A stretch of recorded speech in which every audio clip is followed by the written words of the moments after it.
Basics of గ్రామర్కి సంబంధించిన అంశాలను మనం తెలుసుకుందాం. వ్యాకరణానికి సంబంధించిన అంశాలు ఇందులో ఉన్నాయి. అన్ని భాషా భాగాలు, వ్యాకరణ చాప్టర్సు, వాటితో పాటు వొకాబులరీ పదజాలానికి సంబంధించి కూడా ప్రశ్నలు అడుగుతున్నారు. ఉచ్చారణకు సంబంధించి ప్రొనౌన్సియేషన్, ఫొనెటిక్స్ సంబంధించిన ప్రశ్నలు అడిగారు. అదేవిధంగా వర్డ్స్ లేదా వాటిలో ఉండే ఎర్రర్స్ కానీ, లేకుంటే correction of the sentences, so ఇలా స్పాటింగ్ ఆఫ్ ది ఎర్రర్స్, రకరకాల అంశాలను అడుగుతున్నారు. ఒక మంచి వ్యూహరచన, సమయపాలన, పదే పదే అదే అదే అన్నట్టుగా రివిజన్ రివిజన్ రివిజన్ నెమరు వేసుకుంటూ పరీక్షలను కనుక మనం స్వీకరించగలిగితే ఇంగ్లీష్ భాష ఏమాత్రం కష్టం కాదు. పైగా గ్రామీణ విద్యార్థులు ఇంగ్లీషు కష్టమని ఎక్కువగా తడబడుతుంటారు. కానీ వాస్తవానికి అది కేవలం అపోహ మాత్రమే. ఒక ఆటలో క్రీడాకారుడు ఓడిపోతే తప్పు క్రీడాకారుడిదే ఉంటుంది తప్ప ఆటదే ఉండదు. ఆట తీరును మెరుగుపరచుకోవాలి మనం. కాబట్టి పలు వ్యాకరణ అంశాలను ఎలాగూ 10th స్టాండర్డ్లో ఉన్నాయి కాబట్టి వాటిని బాగా ఆకళింపు చేసుకోవటం వల్ల మనము చక్కగా పరీక్షను ఎదుర్కోవచ్చు, గరిష్టంగా మార్కులు తెచ్చుకోవచ్చు. కాబట్టి విజయం సాధించే దిశలో వ్యాకరణంలో ఉండే అంశాలలో ఒక భాగమైనటువంటి పరీక్షల్లో అడిగే స్పాటింగ్ ఆఫ్ ది ఎర్రర్స్ కానీ, లేకుంటే మన భారతీయ విద్యార్థులు చేసే పొరపాట్లకు సంబంధించి, పోటీ పరీక్షల్లో జరిగే పొరపాట్లకు సంబంధించి ఈ ఎపిసోడ్లో స్పాటింగ్ ఆఫ్ ఎర్రర్స్, పొరపాటు ఎక్కడుంది, ఎలా ఉంది అనే అంశాన్ని మనం తెలుసుకుందాం. అయితే ఒక ఇంగ్లీష్కి సంబంధించి, అంటే ఆక్స్ఫర్డ్ విశ్వవిద్యాలయానికి సంబంధించిన వాళ్ళు భారతీయ విద్యార్థులకు సంబంధించిన ఆంగ్ల భాషా పరిజ్ఞానానికి సంబంధించి వాళ్ళు ఒక పరిశోధన చేసి ఒక చిన్న పుస్తకాన్ని ముద్రించారు. ఆ పుస్తకం పేరు the English errors of Indian students. Smith Pierce అనే రచయిత ఆక్స్ఫర్డ్ యూనివర్సిటీ ప్రెస్ వాళ్ళు వేశారు. భారతదేశ విద్యార్థులు పర్టికులర్గా ఏ పొరపాట్లు చేస్తారు, స్పెల్లింగ్కి సంబంధించి, భాషా భాగాలకు సంబంధించి, నౌన్స్, ప్రొనౌన్స్, వర్బ్స్, అడ్జెక్టివ్స్, ఇలా రకరకాల పొరపాట్లు ఏం చేస్తారని వాళ్ళు ఒక చిన్న బుక్లెట్, 80 రూపీస్ ఉంటుంది అనుకుంటాను, అది ఎక్కడైనా దొరుకుతుంది మార్కెట్లో. దాన్ని వెంటనే చూస్తే ముందు ఓహో ఈ పొరపాటు చేస్తాం మనం, కాబట్టి ఇప్పటి నుంచి దీన్ని చేయకూడదు. ఫర్ ఎగ్జాంపుల్, మనం భారతీయ విద్యార్థులు చేసే, అంటే భారతీయ విద్యార్థులు అంటే అది తెలంగాణ విద్యార్థులు కావచ్చు లేదా ఎవరైనా కావచ్చు, మొత్తం ద హోల్ కంట్రీ, మన యొక్క మదర్ టంగ్ ఇన్ఫ్లుయెన్స్ చాలా ఉంటుంది, MTI అంటాం. దాని ప్రభావం చేత ఎక్కువగా పొరపాటు జరిగే అవకాశం ఉంది. ఒక ఉదాహరణ చూస్తే, అంటే స్పాటింగ్ ఆఫ్ ఎర్రర్స్ లేదా కరెక్షన్ ఆఫ్ ది సెంటెన్సెస్ కావచ్చు. ముందు ఒక ఎగ్జాంపుల్ చూద్దాం. ఇందాక నేను చెప్పినటువంటి ఆ పుస్తకంలో వాళ్ళు ఒక ప్రస్తావన, ఆంగ్లేయులు వాళ్ళ పెద్దమ్మ, చిన్నమ్మ, కొడుకులు, కూతుళ్ళను జస్ట్ కజిన్స్ అంటారట. మనం ఏం చేస్తామంటే మనకు ఉండేటటువంటి రిలేషన్స్, ఆ బాండ్స్ చాలా ఎక్కువ కాబట్టి భారతదేశంలో, unlike say western countries and all, మనం స్పెసిఫిక్గా అతను నా కజిన్ బ్రదరు, ఈమె నా కజిన్ సిస్టరు, ఇలా మనం చెప్తుంటాం. కానీ ఇంగ్లీష్ వాళ్ళు అలా చెప్పరు. కాబట్టి మరి ఏమనాలి? కజిన్ బ్రదర్ అనకుండా ఓన్లీ కజిన్ అనాలట. ఇంకా దీనికి కారణం అక్కర్లే, ఇంగ్లీష్ వాళ్ళు కజిన్ అంటారు, దాన్ని మినహాయించి కజిన్ బ్రదర్, కజిన్ సిస్టర్ అంటే తప్పు. కాబట్టి ఇప్పటి నుంచి let us say cousin, he is my cousin, she is my cousin. అది పెదనాన్న, చిన్నాన్న పిల్లలు కావచ్చు, అది మగవాళ్ళు, ఆడవాళ్ళు అయ్యొచ్చు, లేదనుకుంటే మామగారు వాళ్ళ పిల్లలు అయ్యొచ్చు. మ్యారేజ్ రిలేషన్షిప్ తప్ప మగవాళ్ళకి, ఆడవాళ్ళకి అందరూ కజిన్సే. లేదనుకుంటే బ్రదర్ ఇన్లా, సిస్టర్ ఇన్లా అవుతారు, లేదా వైఫ్ అండ్ హస్బెండ్ మినహాయిస్తే అందరూ కజిన్సే. అది మెటర్నల్ రిలేషన్ కావచ్చు, మాతృ సంబంధ, ప్యాటర్నల్ రిలేషన్ కావచ్చు. That's it. ఇది ఒక మంచి విషయం, ఎప్పటికీ గుర్తుంటుంది. ఏ పోటీ పరీక్షలు అడిగినా ఇప్పటి నుంచి ఓ షీజ్ మై కజిన్ అనాలంతే. ఈ ఇండియనిజం వాడకూడదు, కజిన్ బ్రదర్, కజిన్ సిస్టర్. అదేవిధంగా ఫర్ ఎగ్జాంపుల్, వన్ ఆఫ్ అనే ప్రయోగాన్ని వాడినప్పుడు నెక్స్ట్ వచ్చే నామవాచకం ఎప్పుడు కూడా ప్లూరల్లో ఉండాలి. For example, he is one of my brothers, she is one of my sisters. ఎందుకంటే బ్రదర్సులలో ఒకడు ఉంటాడు, సోదరులలో, లేకుంటే సిస్టర్స్లలో ఒక ఆమె ఉంటుంది, వన్ ఆఫ్ మై సిస్టర్స్. మనం ఏమనుకుంటామంటే వన్ ఆఫ్ అంటే ఒకరు కాబట్టి వన్ ఆఫ్ మై బ్రదర్ చెప్పారు, వన్ ఆఫ్ మై సిస్టర్ చెప్పారు. నిజానికి సిస్టర్స్లలో వన్ ఉంటారు కాబట్టి one of my brother, one of my sister ఉండవు. One of my brothers, one of my sisters, one of the languages. So one of అని రాగానే వెంటనే బహువచనము వాడాలి. One of the books, English is one of the languages.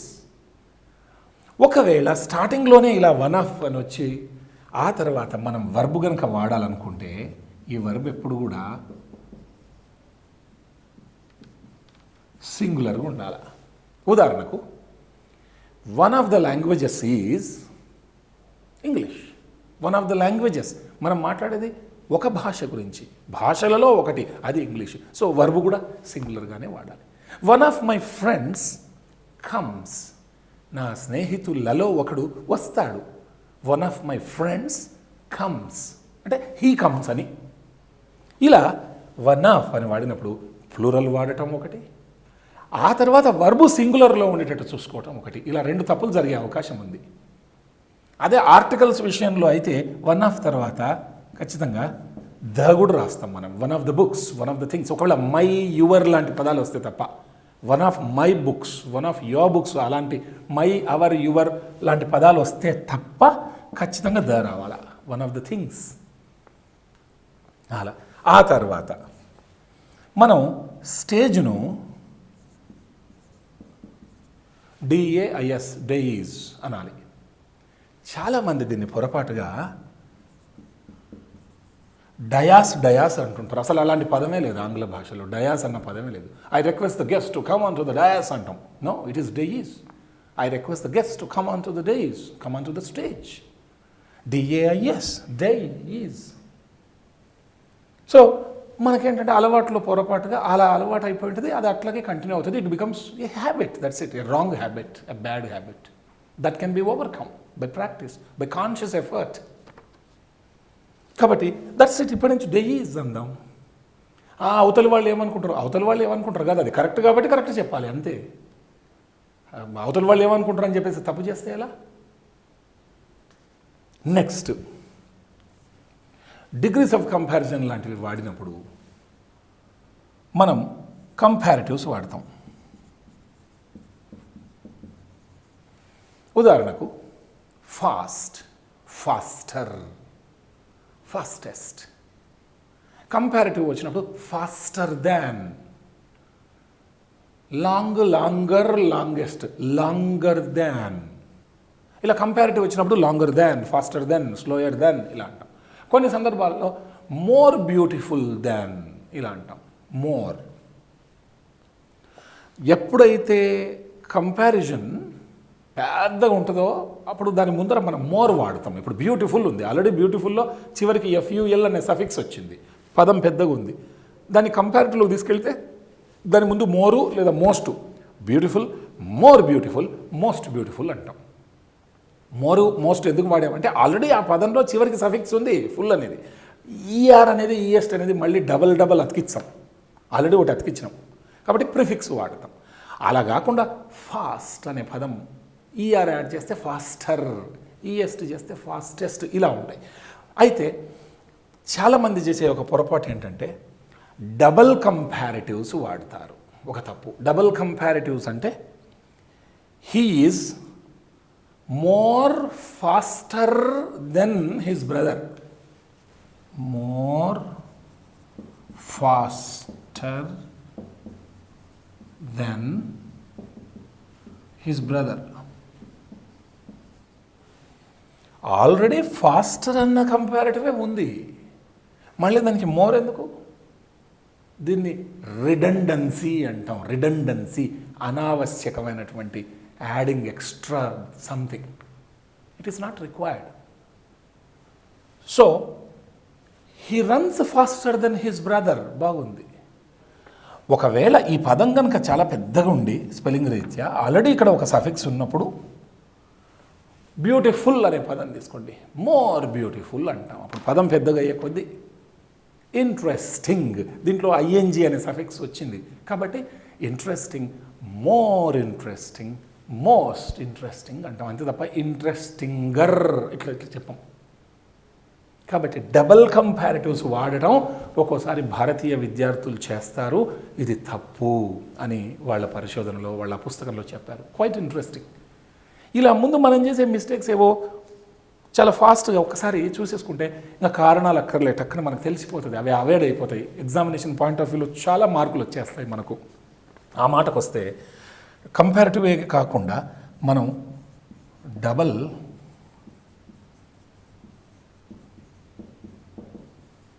Double superlatives కూడా వాడతాం. ఇప్పుడు ఇది ఇంతాక పదం తీసుకుందాం. Fast, faster, fastest. He is the fastest boy or athlete in our college. He is the fastest boy. ఈ ఫాస్టెస్ట్ ముందర superlative degree కాబట్టి ద వచ్చింది. మన వాళ్ళు ఏం చేస్తారంటే ఒకవేళ పెద్ద పదం ఉన్నప్పుడు మోస్ట్ వాడుతుంది దాని ముందర. Beautiful, more beautiful, most beautiful. ఆ మోస్ట్ అనేది ప్రిఫిక్స్, అదే సూపర్లేటివ్ డిగ్రీని తెలియజేస్తుంది. చివరిలో ఈఎస్టీ రాయలేకపోతే దాని ముందర మోస్ట్ వాడతాం. ఏదన్నా ఒకటే ఉండాలి సూపర్లేటివ్కి. కానీ ఏం చేస్తారు, ఇందాక డబల్ కంపారిటివ్స్ లాగా డబల్ సూపర్లేటివ్స్ వాడి he is the most fastest runner in the college. The most ఒక superlative, the most fastest. So ఇక్కడ సూపర్లేటివ్, అక్కడ సూపర్లేటివ్. రిడండెంట్, అనావశ్యకమైనటువంటి యూసేజ్. దీన్ని అవాయిడ్ చేయాలి. ఇలా డబల్ సూపర్లేటివ్స్ను వాడటం కూడా ఒక ఎర్రరే, ముఖ్యంగా భారతీయ విద్యార్థులు అవాయిడ్ చేయగలిగేది. నెక్స్ట్ ఇంకొక మిస్టేక్, ప్రతిదానికి నామవాచకాలకు సంబంధించి, సర్వనామాలకు సంబంధించి, అడ్జెక్టివ్స్కు సంబంధించి, అడ్వర్బు, ఇలా ప్రతి భాషా భాగానికి సంబంధించి they have enlisted. Even spelling rules కూడా మనకి, స్పెల్లింగ్స్ కూడా మనకి ఎగ్జామినేషన్ సిలబస్లో వాళ్ళు ఇచ్చారు. నెక్స్ట్ వన్, ఈ వాక్యాన్ని చూద్దాం. One must respect their country. ఇక్కడ వన్ అంటే ఎవ్రీ వన్ అని, ఒకరి యొక్క దేశాన్ని గౌరవించుకోవాలి అంటే ప్రతి ఒక్కరూ వాళ్ళ దేశాన్ని గౌరవించుకోవాలి. ఇక్కడ వన్ అనేది ఎవ్రీ వన్ను సూచిస్తూ ఉంది. కానీ ఇక్కడ దేర్ అంటే వారి యొక్క, అక్కడ ఉద్దేశం వారి యొక్క అని. కానీ ఇక్కడ one must respect once country, ఒకరి యొక్క. I must respect my country, you must respect your country, she must respect her country, one must respect once country. అలా కాకుండా one must respect their country అంటాం, లేకుంటే one must respect his country. ఎందుకు అది her కాకూడదా? అందుకు one వచ్చినప్పుడు once country, one should remember once duties. ఇలా next ఒక పాస్ట్ టైం రెఫరెన్స్ వాడేస్తాం. ఉదాహరణకు I watched this movie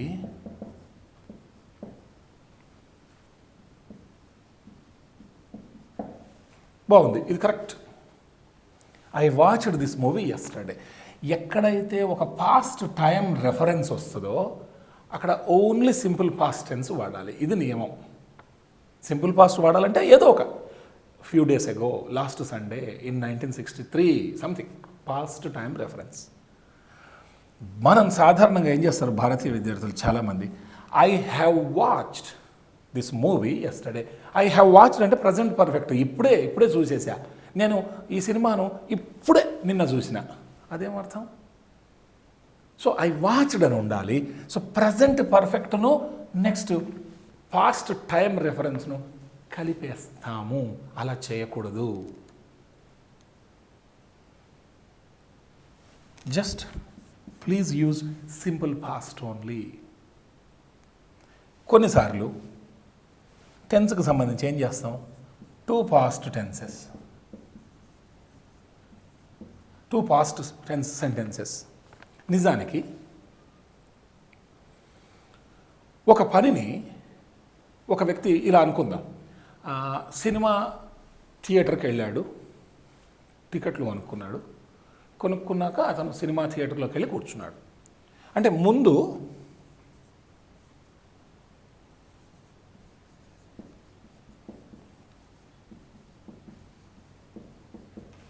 bought the ticket, he bought the ticket, then watched the movie. ఇక్కడ రెండు విషయాలు చేశాడు అతను he bought the ticket and he watched the movie. రెండింటిని కలిపి ఒకే సెంటెన్స్లో say after he bought the ticket, he watched the movie, లేకుంటే before he watched the movie, he bought the ticket అని రెండు పాస్ట్ టెన్స్లు. ఎందుకంటే ఏకకాలంలో రెండు జరగవు. ముందు ఒక పని జరగాలి, ఏది టికెట్ కొనుక్కోవడం, రెండు సినిమా చూడటం. ఈ రెండింటిని పోల్చినప్పుడు రీసెంట్గా జరిగింది ఏంటి? సినిమా చూడటం. అంతకంటే ముందు జరిగింది ఏంటి? టికెట్ కొనుక్కోవడం. అంటే చాలా కాలం క్రితం జరిగింది పాస్ట్ పర్ఫెక్ట్లో ఉండాలా, రీసెంట్గా అయిపోయింది సింపుల్ పాస్ట్లో ఉండాలి. ఇది సింపుల్ పాస్ట్ పర్ఫెక్ట్ టెన్స్ల యొక్క కాంబినేషన్. అది పొరపాటు ఇచ్చే అవకాశం ఉంది స్పాటింగ్ ఆఫ్ ది ఎర్రర్స్లో. సో అది ఏముండాలంటే వాచ్డ్ ద మూవీ రీసెంట్గా అయిపోయింది, కానీ అంతకంటే ముందు టికెట్ కొనుక్కున్నాడు. కాబట్టి after he had bought the ticket, చాలా అంటే సినిమా చూసిన దాంతో పోల్చుకుంటే అంతకంటే ముందే కొన్నాడు. After he bought the ticket he watched the movie, past perfect simple past. లేదా before he watched the movie, రీసెంట్గా అయింది, he had bought the ticket, కొని ఉండాను, అంతకంటే ముందే కొన్నాడు. ఇలా పాస్ట్ పర్ఫెక్ట్ని సింపుల్ పాస్ట్ని అది తెలియక రెండు పాస్ట్ పర్ఫెక్ట్లు లేదా రెండు సింపుల్ పాస్ట్లు మన వాళ్ళు కంబైన్ చేస్తుంటారు. After he bought the ticket he watched the movie. No, after he had bought he watched, before he watched he had bought. ఇలా చిన్న చిన్న మార్పులు గమనిస్తే చాలు, అరే కరెక్టే కదా అనిపిస్తుంది. ఇప్పుడు ఒక వ్యక్తి తరగతి గదిలోకి వచ్చాడు. తరగతి గదిలోకి వచ్చి వచ్చే కంటే ముందు పర్మిషన్ తీసుకున్నాడు, గదిలోకి వచ్చాడు. ఈ రెండింటిలో పోలిస్తే రీసెంట్గా జరిగింది ఏంటి? తరగతి గదిలోకి వచ్చాడు. అంతకంటే ముందు ఏం చేశాడు? పర్మిషన్ తీసుకున్నాడు. కాబట్టి పర్మిషన్ తీసుకున్నాడని పాస్ట్ పర్ఫెక్ట్లో చెప్పాలి. After he had taken permission he entered the class. Before he entered the class he had taken permission from the teacher. ఇట్లా అంతే తప్ప రెండింటిని మళ్ళీ పాస్ట్ పర్ఫెక్ట్లో after he had taken permission he had come into the classroom, no. తర్వాత sequence of the tense, అది ఇంకొక spotting అంటే ఎర్రర్. మన వాళ్ళు చేసేటటువంటి చిన్న మిస్టేక్. వ్యాకరణానికి సంబంధించి ఉండవచ్చు, భాషా భాగానికి సంబంధించి ఉండవచ్చు, జెండర్ కావచ్చు, లేదనుకుంటే నంబర్ కావచ్చు, ఏదైనా కావచ్చు. Error is an error.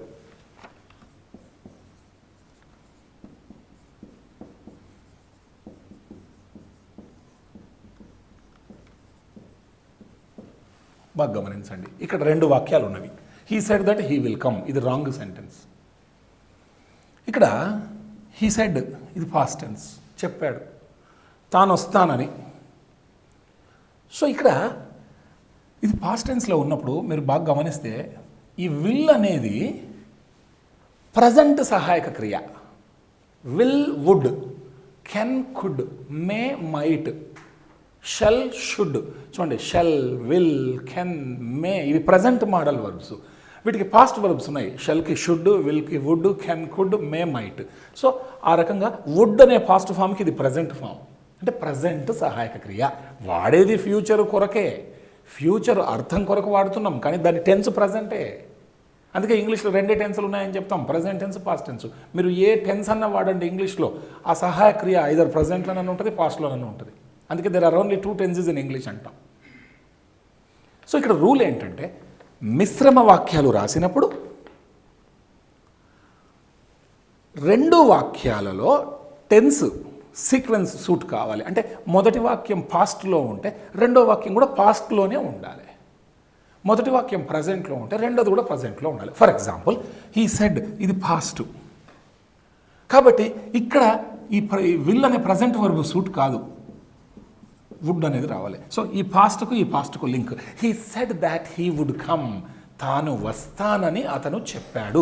ఇది absolutely sequence of the tense అంటాం దీన్ని. అంతేగాని he said that he will come అనేది రాంగ్. ఒకవేళ ఈ విల్ కరెక్ట్ కావాలనుకుంటే ఈ ప్రజెంట్ తగ్గట్టు ఇక్కడ మారవాలి. హీ సేస్ అంటాడు, చెబుతాడు. He says that he will come. ఇది ప్రజెంట్లో ఉంది, ఇది present. Okay, then that is right. కాబట్టి ఇలా సీక్వెన్స్ ఆఫ్ ద టెన్స్ సరిగ్గా సూట్ కాకుండా కూడా భారతీయ విద్యార్థులు రాస్తారు. దీంతో పాటు మనకి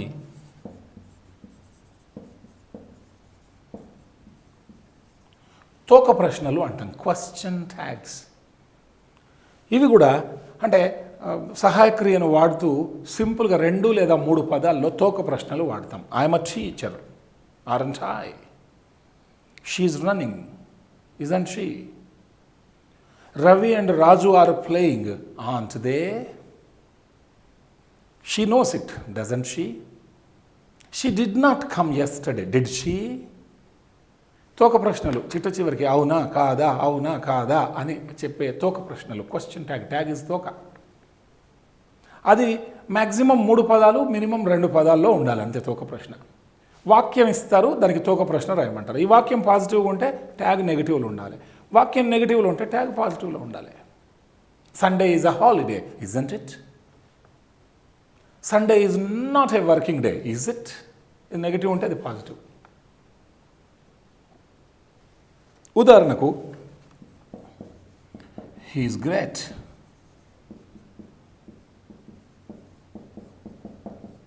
ఇజంట్ ఇట్? అతను చాలా గొప్ప, కాదా? అక్కడ ఈ ఇట్ అని చెప్పేసి వాడకూడదు. ఇక్కడ ఇజంట్ హీ, అక్కడ షీ ఉంటే షీ, దే ఉంటే దే. పేరు ఉంటే pronoun. Ravi, Ravi is great, isn't he అనాలి, ఇజంట్ రవి అనకూడదు. నామవాచకాన్ని సర్వనామం చేయాలి ట్యాగ్లో. ఇలా ప్రధానమైనటువంటి అంశాలు ఇట్లాంటివి చిన్న చిన్నవి మనం తెలుసుకుంటే వాడు ఎక్కడ ఏ పరీక్షలో ఎట్లా అడిగినా కూడా ఆ ఎర్రర్ ఏరియాని మనం స్పాట్ చేయొచ్చు. అందుకే దాని పేరు చూడండి, error.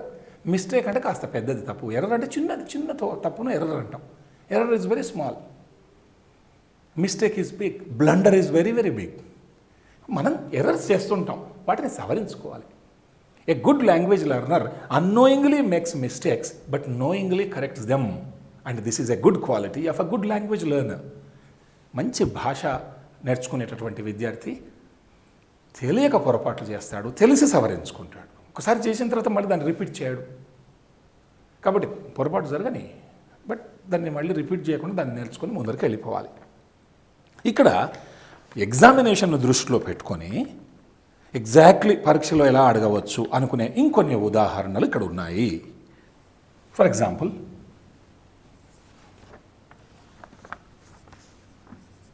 She has received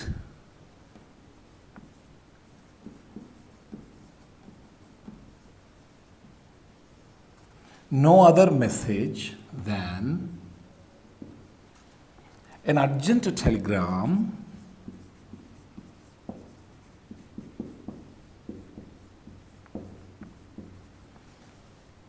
asking her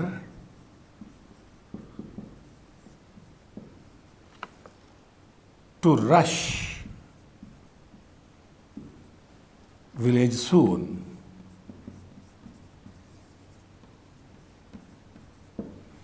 ఇది ఎగ్జామ్లో అడిగిన ప్రశ్న.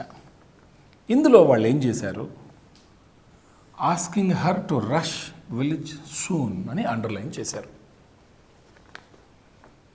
ముందు దాన్ని మనం ఐడెంటిఫై చేయాలి, ఏ ప్రాంతంలో అది పొరపాటు ఉంది. ఎగ్జామినేషన్లో వాళ్ళు ఏం చేశారు, 4 ఆప్షన్స్ ఇచ్చారు, చాయిసెస్. చూద్దాం. 1 ఏమిచ్చారంటే asked her to rush her village. Number 2,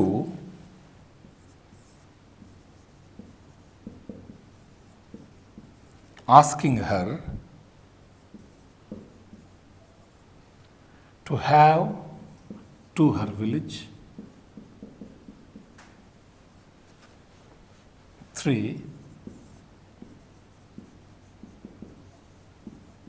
asking her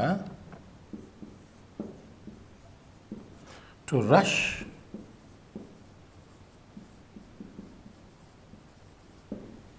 to her village for last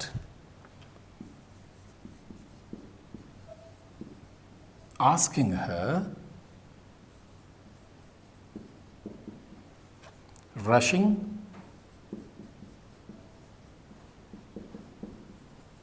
at her village. ఇవి 4 ఆప్షన్స్ ఇచ్చారు. బాగా గమనించండి. She has received no other message than an urgent telegram. ఆమెకు ఒక అర్జెంట్ టెలిగ్రామ్ వచ్చింది. Asking her to rush village soon. ఇది ఇక్కడ ఎక్కడుంది చిన్న తప్పు. ఆమెకు టెలిగ్రామ్ ఏమొచ్చిందంటే విలేజ్కి వచ్చేసేయి వెంటనే ఉన్న పళంగా అని అడుగుతూ ఆమెను సూచిస్తూ ఒక టెలిగ్రామ్ వచ్చింది. So she has received no other message than an urgent telegram asked her to rush her village. విలేజ్ని రష్ చేయడం ఏంటి? విలేజ్కి వెళ్ళాలి. టు రష్ హర్ విలేజ్ కాదు, to rush to her village. Rush అంటే టు గో అని immediately. కాబట్టి ఇది కాదు. Asking her to have to her village. To have ఏంటి? వెళ్ళాలి, వాళ్ళ ఊరికి వెళ్ళాలి. So it is not the question of having, it is the question of going immediately. Asking her to rush to her village. This appears to be absolutely right. Asking her rushing at her village, ఇది కూడా వాక్య నిర్మాణం తప్పు. అంటే దీనికి తేడా ఏంటంటే asking her to rush to ఇక్కడ టు అనేది మిస్ అయింది. So I decided to rush to the college, to rush to the office, to rush to my village. ఇలా ఎక్కడో చిన్న మిస్టేక్ ఉంటుంది. దాన్ని మనం ఆ ఎర్రర్ని ఐడెంటిఫై చేయటం, లేదా వాళ్ళే దాన్ని అండర్లైన్ చేస్తే అందులో ఏం తప్పు ఉందో దాన్ని ఎర్రర్ని స్పాట్ చేయటం. ఈ రకంగా వాళ్ళు ఎగ్జామ్లో అడుగుతారు. So appropriate answer is asking her to rush to her village. So ఇది మనకు తెలియాలి. To rush to ones place, to once village అంటే అక్కడికి వెంటనే వెళ్ళిపోవటం. అది తెలిస్తే it is easy to spot the error.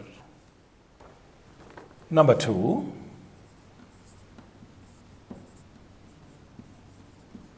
we must take it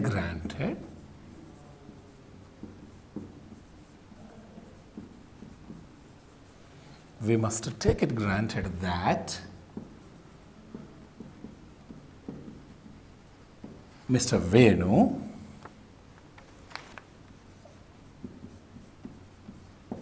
will not come for today's function.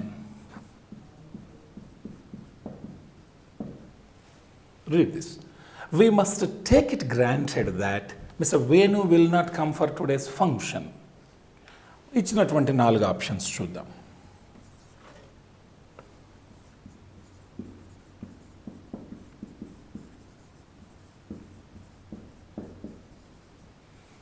Take it for granted.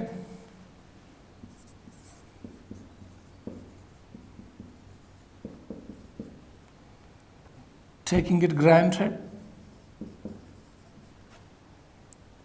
3, took it as granted. Have it granted.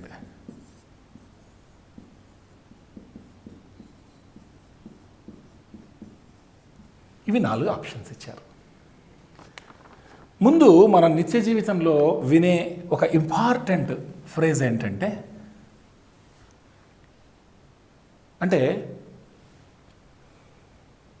ఇక్కడ take it for granted అని ఒక expression. యాక్చువల్గా take it for granted ఇక్కడ ఉంది. అంటే దాన్ని ఇంకా make sure or you ensure that, or it is compulsory that will happen like that Mr. Venu will not come for today's function. We must take it for granted. అంటే నమ్మాల్సిందే, ఇంకా వేరే మార్గం లేదు. ఈరోజు జరిగే ఫంక్షన్కి అతను రాడని మనం నమ్మాల్సిందే. So you believe that it is certain that he would not come. So take something for granted. So take it for granted అన్న ఆ పదప్రయోగం మనకు తెలిస్తే అప్పుడు టేక్ ఇట్ ఫర్ గ్రాంటెడ్ ఆ ఎక్స్ప్రెషన్ అంతా మనకు అలవాటైపోతుంది. మనకు కొన్ని రెడీమేడ్ ఫ్రేజెస్ ఉంటాయి ఇంగ్లీష్లో. Take it for granted, according to, in addition to, in view of, with regard to, ఇలా ఆ ఎక్స్ప్రెషన్స్ అన్నిటినీ కనుక మనం గుర్తుపెట్టుకుంటే అప్పుడు it will be easy for us to remember all the phrases. ఆ ఫ్రేజ్లో ఒకసారి ఆర్టికల్ ఉంటుంది, ఆర్టికల్ తోటే గుర్తుపెట్టుకోవాలి. వితౌట్ ఆర్టికల్ ఉంటుంది, వితౌట్ ఆర్టికలే గుర్తుపెట్టుకోవాలి. ఇలా సో ఇక్కడ ఈ సందర్భంలో ఈరోజు ఫంక్షన్కి అతడు రాడు అని చెప్పేసి మనం ఖచ్చితంగా నమ్మాల్సిందే. So we must take it for granted. So అదొక fixed expression. Take it for granted so and so party will come into power. ఫలానా పార్టీ అధికారంలోకి వస్తుంది, మనం నమ్మాల్సిందే, చూసుకో, ఇంకా వేరే మార్గమే లేదు. లేదనుకుంటే అయ్యో నేను పర్మిషన్ ఇస్తారని మన బాస్ గురించి అనుకున్నాను, already I took it for granted, but it was not like that, నన్ను he scolded me, I took it for, so never take it for granted that he would accept. ఇలా take it for granted. Next ఇంకొక ఎగ్జాంపుల్ని చూద్దాం. ఇవి నిదానంగా జాగ్రత్తగా ఒక్కసారి వీటిపైన దృష్టి పెడితే, అంటే ఇలాంటి ఎక్స్ప్రెషన్స్ కేవలం పరీక్షలను దృష్టిలో పెట్టుకునే చదవకూడదు. నవలలు చదవాలి, సినిమాలు చూడాలి, రేడియో ప్రసంగాలు వినాలి, దినపత్రికల్లో ఎంతోమంది మంచి మంచి వ్యాసాలు రాస్తుంటారు, వాళ్ళని చూడాలి.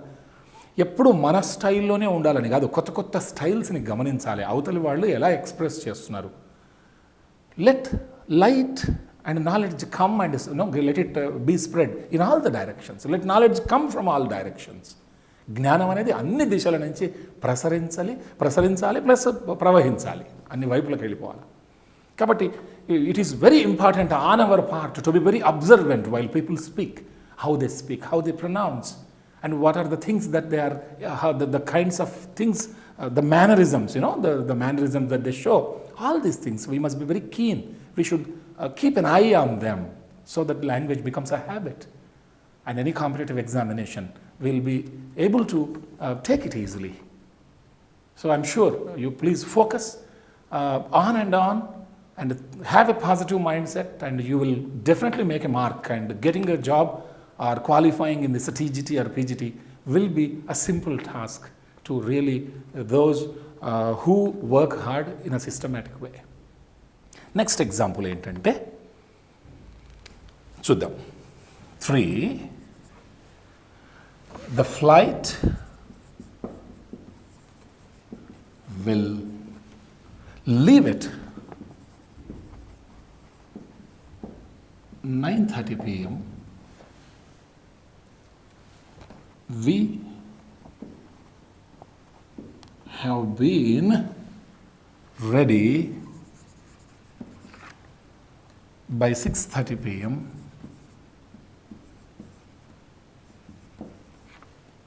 so that we can reach the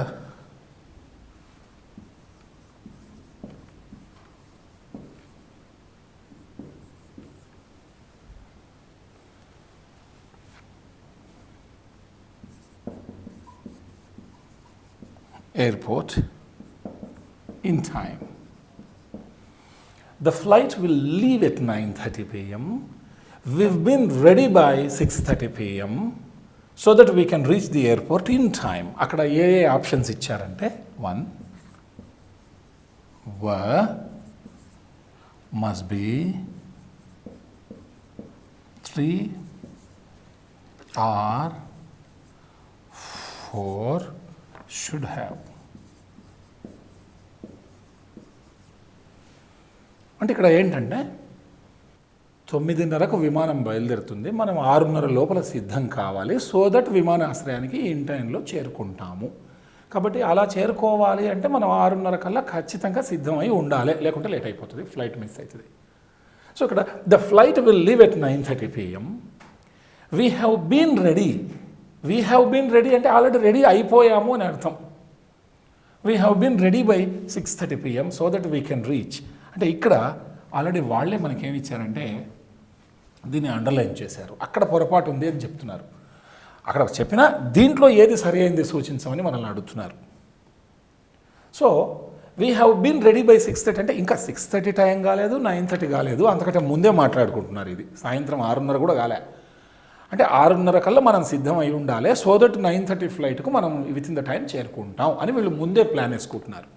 అంటే వీవర్ రెడీ బై 6:30 PM, ఆ లోపల రెడీగా ఉంటేమే కాదు, వీ మస్ట్ బీ రెడీ అంటే ఖచ్చితంగా రెడీ కావాల్సిందే. వీఆర్ రెడీ అంటే రెడీగా ఉన్నాము. వీ షుడ్ హ్యావ్ రెడీ అనేది అన్గ్రామాటికల్. సో ఇక్కడ ఖచ్చితంగా మనకి విమానం క్యాచ్ చేయాలంటే 6:30 కల్లా ఖచ్చితంగా సిద్ధమై ఉండాలి, సో దట్ 9:30 కల్లా మనం వెళ్ళిపోతాం అక్కడికి. So we must be ready by 6:30 PM ఉండాల్సిందే. ఇది ఎర్రర్ అక్కడ. ఇంకొక ఎగ్జాంపుల్ చూద్దాం. ఇలా ఒక్కసారి చూస్తే చాలు, మన అనుభవంలోకి వచ్చిన తర్వాత నెక్స్ట్ ఎగ్జాంపుల్స్, నెక్స్ట్ తీసుకునే ఎక్సర్సైజెస్, టెస్ట్స్ చాలా ఈజీ అయిపోతాయి.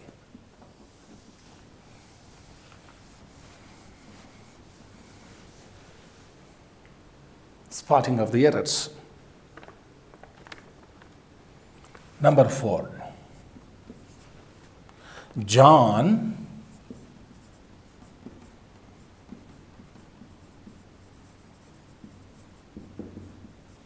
unnecessarily picked up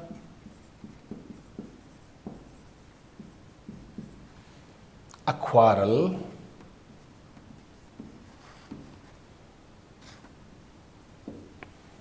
with David and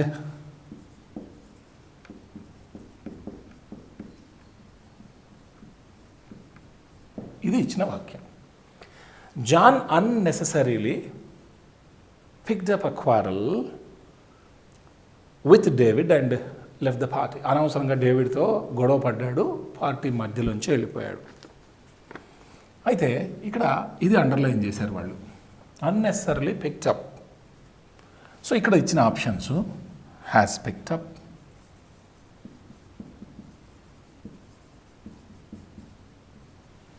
number 2 picked on,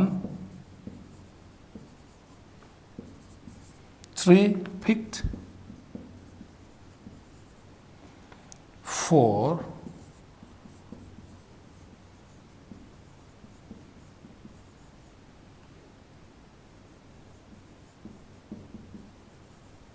no correction required. ఇక్కడ John unnecessarily picked up a quarrel, అనవసరంగా గొడవ పడ్డాడు with David and left the party, గొడవ పడి వెళ్ళిపోయాడు. John unnecessarily has picked up అంటే ఇప్పుడిప్పుడే అన్నట్టు అర్థం కాదు. పిక్డ్ ఆన్, అసలు పిక్డ్ అప్ ఈజ్ ఓకే, మళ్ళీ పిక్డ్ ఆన్ అనేది కాదు, ఇది వేరే wrong verb. He picked a quarrel అనం మనం, picked up a quarrel, pick up a quarrel అంటేనే గొడవపడు. No correction required. కరెక్ట్గా చెప్పాలంటే ఇది అబ్సల్యూట్లీ కరెక్ట్గా ఉంది. అంటే ఒక్కోసారి ఎగ్జామ్లో ఏం చేస్తారంటే సరైనటువంటి వాక్యాన్ని ఇచ్చి ఏం తప్పు ఉందని అడుగుతారు. అప్పుడు మనం ఏదో ఒకటి బలవంతంగా తప్పు రాయక్కర్లేదు. No correction needed, no correction required. Because ఇలా కూడా ఒక ప్రశ్నను అడిగే ఛాన్స్ ఉంది. మన అవగాహన ఎంత కరెక్ట్గా ఉంది. మన పేరుని 10 సార్లు అడిగితే వేరే వేరే పేర్లు చెప్పాం, ఎప్పుడు అదే చెప్తాం. అట్లే అది కరెక్ట్గా ఉన్నప్పుడు అది కరెక్ట్గా ఉందనే చెప్పాలి మనం. So this is another example for the spotting of the error. మనకు తెలిస్తే అది ఎర్రర్ కాదని చెప్పేస్తాం. నెక్స్ట్ ఎగ్జాంపుల్ చూద్దాం. రియలీ ఈ ఎర్రర్స్ని పిక్ చేయటం అనేది చాలా ఇంట్రెస్టింగ్ థింగ్. ఇది బోర్ కొట్టదు, చాలా ఇంట్రెస్ట్ అనిపిస్తుంది. ఈ ఎగ్జాంపుల్ చూడండి. Veena has the guts to rise from the occasion and come out successfully. Veena has the guts to rise from the occasion and come out successfully. ఇక్కడ మనకి 4 options ఉన్నాయి. In, rising from to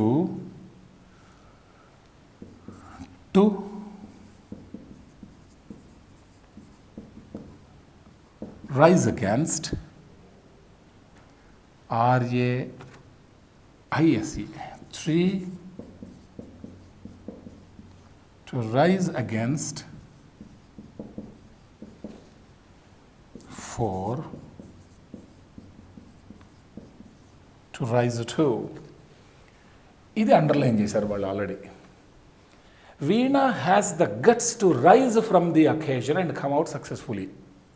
ఏదైనా అవసరమైతే ఆ పరిస్థితిని ధైర్యంగా ఎదుర్కొని ఆ పరిస్థితిని చక్కదిద్ది ఆ సమస్యను అధిగమించే శక్తి సామర్థ్యాలు ఉన్నప్పుడు మనం ఆ వ్యక్తిని ఇంగ్లీష్లో to rise to the occasion అనే ఎక్స్ప్రెషన్లో చెప్తాం. Whenever you have problems you should know how to rise to the occasion. అంటే ఆ పరిస్థితిని చక్కదిద్దే స్థాయికి ఎదగాలి మనం. దాన్ని to rise to the occasion అంటాం ఇంగ్లీష్లో. అంటే ట్రయింగ్ సర్కమ్స్టాన్సెస్, విపత్కర పరిస్థితులను ఇంగ్లీష్లో ట్రయింగ్ సర్కమ్స్టాన్సెస్ అంటాం, TRYING. అప్పుడే మన యొక్క సత్తా చూపించాలి. అంత బాగానే ఉన్నప్పుడు ఎవరైనా బాగానే ఉంటారు, సమస్య వచ్చినప్పుడే కదా.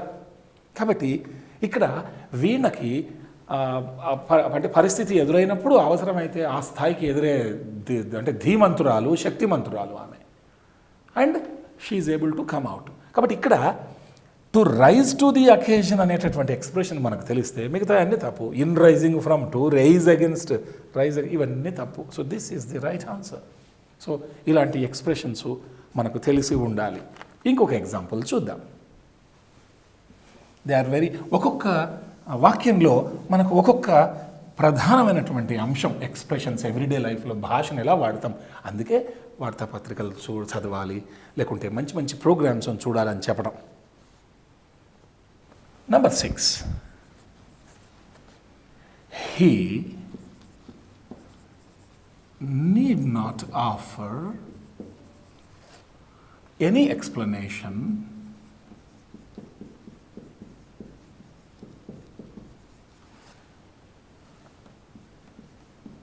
his behavior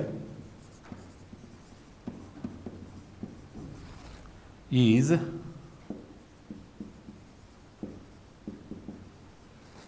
speaking itself. ఇది ఇచ్చినటువంటి వాక్యం. ఈజ్ స్పీకింగ్ ఇట్ సెల్ఫ్ అనేదాన్ని అండర్లైన్ చేశారు. మనకి ఇక్కడ 4 అంశాలు ఉన్నాయి. will speak to itself. Number 2,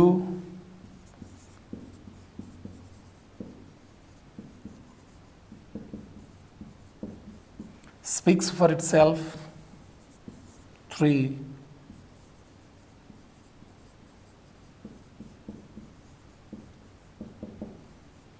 has been speaking. 4,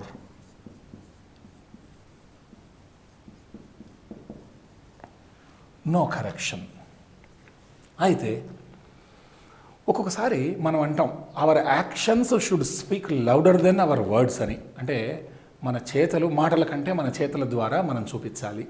తెలుగులో కూడా అంటాం మనం, ఎవరైనా పనులు చేయకుండా ఉండి ఎక్కువ మాట్లాడితే మాటలు కోటలు దాటుతాయి కానీ కాలు గడప కూడా దాటదు అని. ఉత్తి శూరత్వమే తప్ప ఉత్తి బీరాలు బరుకుతాడు, చెయ్యడు. He's only a talker, he's not a doer అన్నట్టుగా చెప్తాం. కానీ ఇక్కడ అసలు ఆయన ఎలాంటి వివరణ ఇచ్చుకోవాల్సిన పనిలే. ఆయన ప్రవర్తననే ఆయన ఏందో తెలియజేస్తూ ఉంది మనకు. అది మంచి కావచ్చు, చెడు కావచ్చు, ఆయన వివరణ ఇవ్వాల్సిన పనేలే. సో ఇక్కడ మనకి స్పీక్ ఫర్ ఇట్ సెల్ఫ్ అంటే ప్రవర్తనకు సంబంధించి his behaviour speaks for it self అంటే ఆయన ప్రవర్తననే చెబుతూ ఉంది. మళ్ళీ మనకు వివరణ ఎందుకు? మన కళ్ళతో చూస్తూనే ఉన్నాంగా స్పష్టంగా అన్న విషయాన్ని స్పీక్ ఫర్ ఇట్ సెల్ఫ్ అనే ఎక్స్ప్రెషన్ ఉంది ఇంగ్లీష్లో. The behaviour speaks for itself, his attitude speaks for itself, ఆయన వైఖరి, his mannerisms they speak for themselves. ఇట్లా ఇక్కడ ఆయన ఎలాంటి ఎక్స్ప్లెనేషన్ ఇవ్వక్కర్లేదు. His behaviour is speaking itself అని ప్రజెంట్ కంటిన్యూస్లో ఇలా వాడకూడదు. అది ఎప్పుడు కూడా సింపుల్ ప్రజెంట్లోనే it speaks for itself అంటాం మనం. కాబట్టి will speak, has been speaking, ఇట్లా కాదు, స్పీక్స్ ఫర్ ఇట్ సెల్ఫ్ అనేది కరెక్ట్ ఆన్సర్. సో దీన్ని సింపుల్ ప్రజెంట్ టెన్స్లో వాడతాం సర్వసాధారణంగా. So his behaviour speaks for itself, ఆయన ప్రవర్తనే చెప్తుంది, ఇంకా ఆయన ఎందుకు మాట్లాడాలి అలా. నెక్స్ట్ ఇంకొక ఎగ్జాంపుల్ చూద్దాం.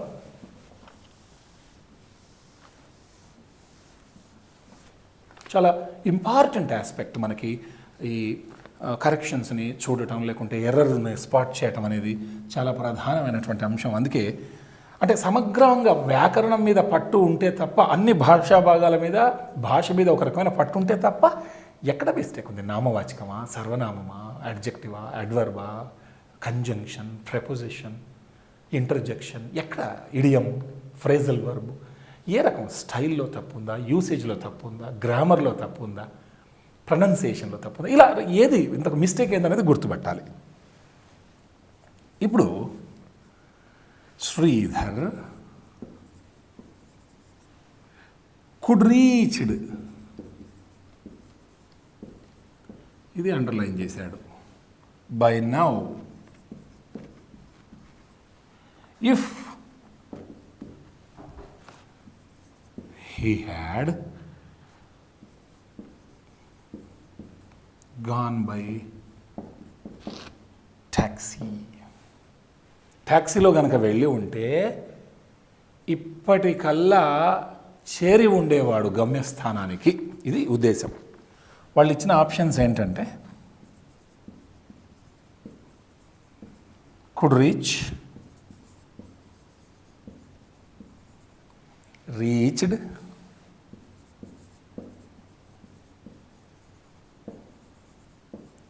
should reach,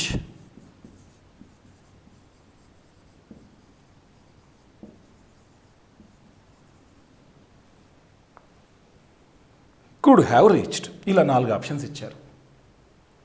చాలా సింపుల్. ఇక్కడ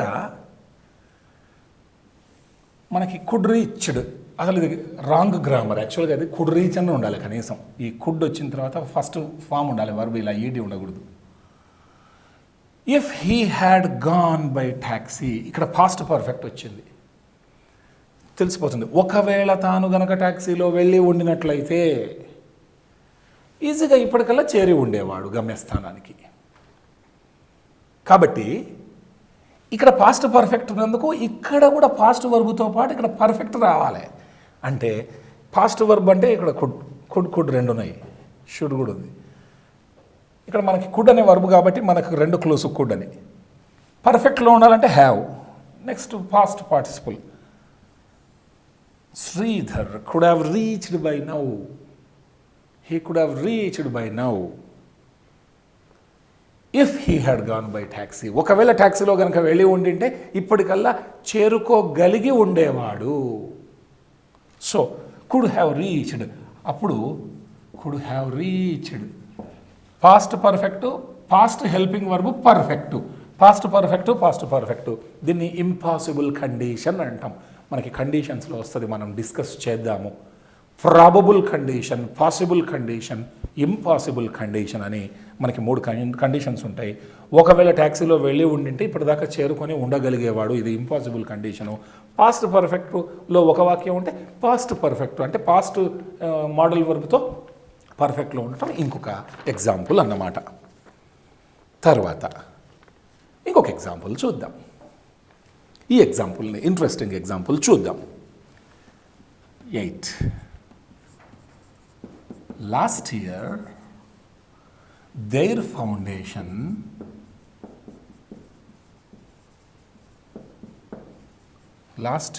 foundation has received a large donation. వీళ్ళు హ్యాస్ రిసీవ్డ్ అండర్లైన్ చేశారు. పోయిన సంవత్సరం వాళ్ళ ఫౌండేషన్కి లేదా వాళ్ళ సంస్థకి ఎక్కువగా విరాళాలు వచ్చాయి. 1 received. Number 2, has to receive.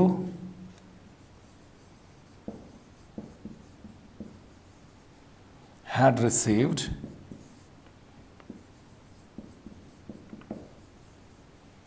Receives. చాలా సింపుల్.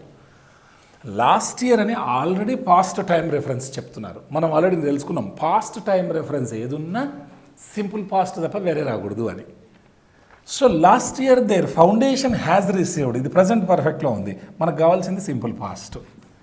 పాస్ట్ టైం రెఫరెన్స్ ఉన్నప్పుడు సింపుల్ పాస్ట్ మాత్రమే మనకు రావాలి. ఇంకా has to receive, had received, receives no. Past time reference ఉంటే చాలు. Yesterday he went to a movie. In 1947 we got freedom. Got అంతే simple. So ఇక్కడ రిసీవ్డ్ అనేది ఇలా చాలా చెప్పచ్చు. ఇప్పుడు ఉదాహరణకు Vani has managed to complete the work I gave her. Has managed అంటే ఇక్కడ మనకి 4 options. Would have managed, has management, had to manage, no correction. Vani has managed to complete the work I gave. ఏదైతే ఇచ్చానో దాన్ని కంప్లీట్ చేయడంలో కృతకృత్యురాలయ్యింది. So Vani has managed underline చేశారు. అప్రోప్రియేట్గా ఉంది ఈ వాక్యం. Would have managed, has management, had to manage, no correction needed. So ఇలా ఒక్కొక్క వాక్యాన్ని ఇచ్చినప్పుడు నామవాచకానికి సంబంధించిన మిస్టేక్ ఉందా, నౌన్ ప్రోనౌన్కు సంబంధించినటువంటి మిస్టేక్ ఉందా, వర్బ్ విషయంలోనా, లేకుంటే హెల్పింగ్ వర్బ్ ఏదైనా తేడా ఉందా, అన్గ్రామాటికల్గా ఉందా, లేదనుకుంటే అడ్జెక్టివ్లో ఇందాక మనం అనుకున్నాం. ఇప్పుడు కంపారిటివ్ డిగ్రీస్ కూడా డిగ్రీ అంటే ఈ విశేషణాలతో మనం కంపారిటివ్స్, సూపర్లేటివ్స్ తయారు చేస్తాం. Double comparatives, double superlatives. More, faster తప్పు, ఫాస్టర్ దెన్ చాలు. మోస్ట్, ఫాస్టెస్ట్, డబుల్ సూపర్లేటివ్స్ అక్కర్లేదు. అడ్వర్బులకు సంబంధించి, క్రియా విశేషణానికి సంబంధించి ఏదైనా మిస్టేక్ ఉందా, లేదా వాయిస్లో ఏదైనా తప్పు జరిగిందా, లేదా రిపోర్టెడ్ స్పీచ్లో ఏదైనా తప్పు ఉందా, ఈ కరెక్ట్ సింపుల్ కాంపౌండ్ కాంప్లెక్స్ సెంటెన్సెస్లలో ఏదైనా ఇబ్బంది ఉందా, ఇలా ఒకసారి కాస్త గమనిస్తే చాలు ఆ ఎర్రర్ ఎక్కడుందనేది స్పాట్ చేసి మనం అతి సునాయాసంగా మనం ఒక్కోసారి ఎలిమినేషన్ ప్రాసెస్ను కూడా మనం ఫాలో కావచ్చు. మనకు రైట్ ఆన్సర్ తెలియదు, బట్ ఇది కాదు అని తెలుస్తుంది. సో ఇది కాదు అని 3 కావని తెలిసినప్పుడు మిగిలింది అదే ఆటోమేటిక్గా ఉంటుంది. సో ఒకసారి ఎలిమినేషన్ ప్రాసెస్ వల్ల కూడా as you can spot the error. Priya is wiser than all our friends అన్నాడు. ఇది బాగానే ఉంది ఈ వాక్యం. ప్రియా ఈజ్ వైజర్ దెన్ అని అండర్లైన్ చేశాడు. More wise, more wiser, most wiser, no they are all wrong. ఇలా కరెక్షన్ ఆఫ్ ది సెంటెన్సెస్కి సంబంధించి ముందు వాక్యాన్ని బాగా చదివి ఆ వాక్యంలో వాళ్ళు వాక్యం ద్వారా ఏం చెప్పదలుచుకున్నారు, ఇది గ్రామర్ మిస్టేకా, లేకుంటే ఎక్కడైనా ఎక్స్ప్రెషను దాని స్టైల్కి సంబంధించిన మిస్టేక్ ఉందా, ఎవ్రీడే కన్వర్జేషన్లో ఇలా వాడమా, లేకుంటే ఒక్కోసారి రిడెండెన్సీ అనావశ్యకంగా ఎక్కువ వాడటం జరిగిందా, డబల్గా ఏదైనా అడిషనల్గా వాడడం జరిగిందా, ఇలాంటివన్నీ మనం గమనిస్తే స్పాటింగ్ ఆఫ్ ది ఎర్రర్స్ ఎలాంటి ప్రాబ్లం ఉండదు. కాబట్టి మరిన్ని ఎపిసోడ్స్లలో మరిన్ని అంశాలను మనం చాలా కూలంకషంగా నేర్చుకుందాం. అప్పటిదాకా ఇవే పాఠ్యాంశాలని బాగా నెమరు వేసుకొని మీరు విజయం సాధించే దిశలో ముందుకు వెళ్ళాలని ఆశిస్తూ ఆల్ ది బెస్ట్. విజయీ భవ.